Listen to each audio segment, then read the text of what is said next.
शुरू अल्लाह के पाक नाम से जो बड़ा मेहरबान निहायत रहम वाला है। अस्सलाम वालेकुम दोस्तों, आप इस वक्त मौजूद हैं उर्दू मेडिकल्स पर। दोस्तों, जैसा कि आप सब जानते हैं कि आजकल सोशल मीडिया पर एक खबर ये भी है कि भारत में राम मंदिर का इफ्तिताह किया गया है, जिसमें मुल्क के वज़ीर आज़म के साथ साथ तमाम बड़ी बड़ी और अहम शख्सियात ने शिरकत की। भारत में हज़ारों बड़े बड़े मंदिर मौजूद हैं जिनके सामने राम मंदिर कुछ भी नहीं, मगर इस सब के बावजूद राम मंदिर के लिए इतनी बड़ी तकरीब क्यों रखी गई? ये सवाल इंतहाई अहम है और इस सब के पीछे मोदी हुकूमत और इंतहा पसंद हिंदुओं का असल मकसद क्या है? दोस्तों, सारी दुनिया को नजर आ रहा है मुसलमानों को नीचा दिखाने के लिए उनके जख्मों पर नमक छिड़कने का काम किया जा रहा है। दोस्तों, राम मंदिर को जिस जगह पर तमीर किया गया है, यहाँ पर बाबरी मस्जिद हुआ करती थी।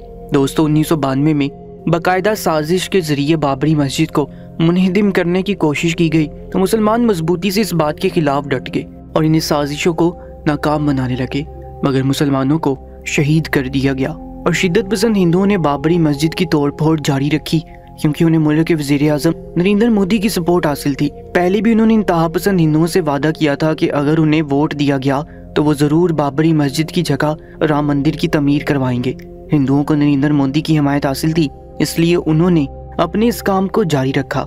ऐसे में मुल्क में मौजूद बड़े बड़े सियासी रहनुमा और दूसरे शख्सियात भी खामोश रहे और बाबरी मस्जिद को मुनहदम होते हुए देख रहे थे। किसी ने भी इस बारे में आवाज उठाने की कोशिश नहीं की थी। नाज़रीन गिरामी, जब प्लान के मुताबिक बाबरी मस्जिद को मुनहदम किया जा रहा था और मुसलमान अपनी तरफ से मुज़ामत की भरपूर कोशिश कर रहे थे, मगर हिंदुओं के एक बड़े जत्थे के सामने उनकी बिल्कुल भी नहीं चल रही थी। दोस्तों, बाबरी मस्जिद को मुनहदम करने के दौरान मुतअद्दिद मुअज्जिज़ात होते रहे और कई एक वीडियोस भी इंटरनेट पे अपलोड होती रही। बाबरी मस्जिद को शहीद करने के दौरान जब कुरान पाक इंतहा पसंद हिंदुओं के हाथ लगा तो उन्होंने कलाम पाक को फेंकना चाहा, लेकिन अल्लाह की कुदरत ऐसी हुई कि कलाम पाक हवा में मुअल्लक हो गया और नीचे नहीं गिरा। यह मुअज्जिज़ा देखकर सब लोग हैरान रह गए। उनमें से कई हिंदुओं ने इस्लाम कबूल कर लिया और वहाँ से भाग गए। दोस्तों, इसके अलावा बाबरी मस्जिद को मुनहदम करने के दौरान एक और मुअज्जिज़ा पेश आया। वो ये था कि मस्जिद को क्रेनों के साथ मुनहदम करने की कोशिश की गई। इन क्रेनों को चलाने वाले हिंदू था और उसने खुद ये बयान दिया था कि वो जब भी मस्जिद को मुनहदम करने के लिए क्रेन्स को आगे बढ़ाने की कोशिश करता, क्रेन बिल्कुल नहीं चलती थी। हालांकि उसके इंजन में कोई खराबी नहीं थी, ना ही कोई और फॉल्ट था जिसकी वजह से वो क्रेन चलना बंद हो जाती। वो हिंदू बार बार कोशिशों के बाद जब क्रेन ना चला सका तो ये बात समझ गया था कि ये शायद खुदा की तरफ से कोई मुअज्जिज़ा है, कोई करिश्मा है कि बाबरी मस्जिद को मुनहदम करने के लिए जब भी वो क्रेन को चलाने की कोशिश करता है, वो क्रेन बिल्कुल अपनी जगह से नहीं हिलती। जब सलमान खान ने इन तमाम वीडियोस को देखा तो उसके दिल में शायद अल्लाह ताला ने हिदायत की रोशनी डाली। शायद उसे खौफ महसूस हुआ कि उसने नरेंद्र मोदी के नाम वाज़ेह पैगाम लिखा, जिसमें उन्होंने साफ अल्फाज में कहा था कि नरेंद्र मोदी को अपनी तमाम घटिया हरकतों के जवाब देना होंगे। उन्हें मुसलमानों के खून का सौदा हरगिज मंजूर नहीं है। अगर नरेंद्र मोदी इस तरह के इक़दाम उठाएगा तो उसे हर सूरत जवाब देना होगा। दोस्तों, सलमान खान के इस बयान ने जैसे इंटरनेट की दुनिया में तहलका मचा दिया और सिर्फ इंडिया में नहीं बल्कि पूरी दुनिया में उनके बयान के चर्चे होने लगे। बाबरी मस्जिद के मामले को इतना बड़ा नहीं लिया जा रहा था, मगर जैसे ही सलमान खान का ये ट्वीट सामने आया तो ये मसला आलमी सतह पर ज़ेरे बहस लाया गया। कई एक हिंदू भी बाबरी मस्जिद को मुनहदम करके उसकी जगह राम मंदिर बनाने के हक में नहीं थे। नाज़रीन गिरामी, कहा जा रहा था कि राम मंदिर की इफ्तिताही तकरीब में सलमान खान और शाहरुख खान को भी शिरकत की दावत दी गई थी, मगर उन्होंने इस तकरीब में शिरकत करने से इनकार कर दिया। लेकिन ये तमाम अफवाहें झूठी हैं, उन्हें कोई भी दावतनामा नहीं भेजा गया था। ये सब बातें झूठी अफवाहें हैं। इसके अलावा एक मारूफ हिंदू शख्सियत जो कि लोगों में काफ़ी मकबूल है, उन्होंने अभी दावतनामे को लेने के बाद शिरकत से इनकार कर दिया और कहा कि वो बाद में अपने ख़ानदान के साथ राम मंदिर से हो आएंगे। जबकि इस बारे में एक और हिंदू मुबस्सिर ने बयान दिया कि हिंदुओं ने मुसलमानों से ये मुकदमा जीतकर उनकी बाबरी मस्जिद को मुनहदम करने के बाद वहाँ पर तमीर कर लिया है।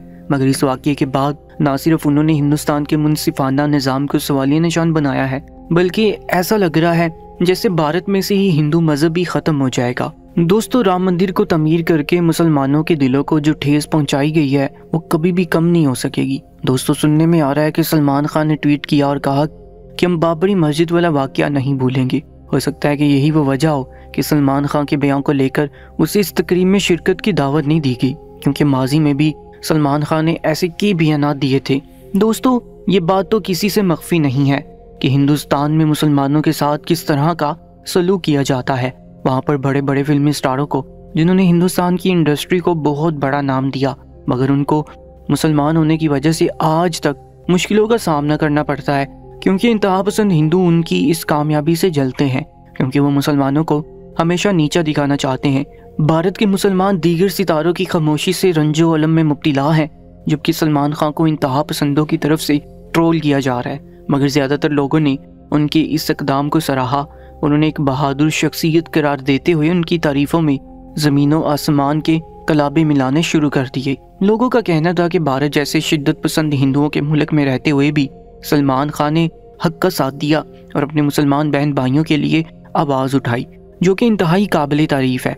बाबरी मस्जिद को मुनहदम करके बहुत ही गलत अमल किया गया है और मुसलमानों को तकलीफ़ पहुँचाई गई है, क्योंकि इस्लाम में मस्जिद की बड़ी अहमियत और अज़मत है, इसलिए कि अल्लाह पाक की बंदगी, उसके ज़िक्र और कुरान पाक की तिलावत का मुकाम है। जिस जगह अल्लाह ताला को याद किया जाए, बंदगी के सजदे अदा किए जाएं और अल्लाह ताला को पुकारा जाए, उस जगह से बढ़कर और कौन सी जगह हो सकती है। जिस तरह इंसानों का नसीब होता है, उसी तरह ज़मीन के टुकड़ों का भी नसीब होता है। हर ज़मीन के टुकड़े का मुकद्दर अल्लाह का घर बनना नहीं है। अल्लाह पाक ज़मीन के जिस हिस्से को चाहता है अपना घर बनाने के लिए चुन लेता है और वो ज़मीन का टुकड़ा इज्जत, शरफ और अजमत हासिल कर लेता है। हदीस शरीफ में है कि जिस तरह तुम आसमान के सितारों को चमकता धमकता देखते हो, आसमान वाले ज़मीन पर कायम मस्जिदों को इसी तरह रोशन और मुनव्वर देखते हैं। यही वजह है कि अल्लाह ताला ने मस्जिदों की तमीर का काम अंबिया अलैहिस्सलाम से लिया। मस्जिद नबवी की तमीर के दौरान आप सल्लल्लाहु अलैहि वसल्लम ने खुद भी हिस्सा लिया, तो सहाबा कराम ने आप सल्लल्लाहु अलैहि वसल्लम से अर्ज़ की कि आप सल्लल्लाहु अलैहि वसल्लम ज़हमत ना फरमाएं, मस्जिद की तमीर के लिए हम काफ़ी हैं। इस पर हुज़ूर अकरम सल्लल्लाहु अलैहि वसल्लम ने यह बात इरशाद फरमाई थी कि जिस तरह तुम अजर के मोहताज हो, हम भी अल्लाह के अजर के मोहताज हैं। रसूलुल्लाह सल्लल्लाहु अलैहि वसल्लम ने मसाजिद की तमीर करने का हुक्म दिया है। ना सिर्फ हुक्म दिया है, बल्कि तमीर मस्जिद में खुद शरीक होकर उसकी फजीलत को अमली तौर पर भी बयान किया और इसमें काम करने वाले सहाबा कराम के कपड़ों से खुद धूल झाड़ते रहे। आप सल्लल्लाहु अलैहि वसल्लम का यह अमल मस्जिद की खिदमत करने वालों का एहसास था। इसी तरह अल्लाह ताला का इरशाद है, इससे बढ़कर जालिम कौन होगा जो अल्लाह की मस्जिदों में अल्लाह का नाम लेने से रोक दे और उसको वीरान करने के दर पे हो। इस आयत में भी मसाजिद की निस्बत अल्लाह ताला की तरफ की गई है और जो जगह अल्लाह की इबादत के लिए बनाई गई है उसमें अल्लाह की इबादत को रोक देने को बहुत बड़ा जुल्म करार दिया गया है। हज़रत अनस बिन मालिक से मरवी है कि रसूलुल्लाह सल्लल्लाहु अलैहि वसल्लम ने इरशाद फरमाया, ज़मीन में सबसे बेहतर हिस्सा अल्लाह के घर हैं। इससे साफ जाहिर है कि जिस जगह एक दफ़ा मस्जिद तमीर कर दी जाती है या जो हिस्सा ज़मीन मस्जिद के लिए वक्फ कर दिया जाता है, उसकी अल्लाह ताला से निस्बत कायम हो जाती है और उसकी एक ख़ास हैसियत बन जाती है। इसलिए फुक़हा इस बात पर मुत्तफ़िक़ है कि मस्जिदों की ज़मीन को फ़रोख्त करना जायज़ नहीं है, ना रुपये के बदले ना दूसरी ज़मीन के बदले। मसलहत मस्जिद के लिए भी ख़ास मस्जिद की ज़मीन को फ़रोख्त करना जायज़ नहीं, गर्चे काजी के हुक्म से हो और चाहे मस्जिद वीरान होगी हो, हालात चाहे जैसे भी हो। हम अल्लाह ताला पर भरोसा रखते हुए हिकमत व तदबीर को अपनाएं। हर इलाके के मुसलमानों को फ़िक्रमंद होने और मसाजिद के अपने रिश्ते को मजबूत बनाने की ज़रूरत है। अल्लाह ताला से दुआ है कि अल्लाह ताला इस मुश्किल वक्त में अहले ईमान की मदद फरमाए, मसाजिद, मदारिस और दीनी अमली तंजीमों की मदद फरमाए और हर किस्म के शरूर और फितनों से पूरी उम्मत को महफूज फरमाए और तमाम मुसलमानों को दीन की राह पर साबित कदम रखे। कमेंट सेक्शन में आमीन लिखकर हमारी इस दुआ का हिस्सा बन जाइएगा और चैनल को सब्सक्राइब करके हमारे चैनल का भी हिस्सा बन जाइएगा।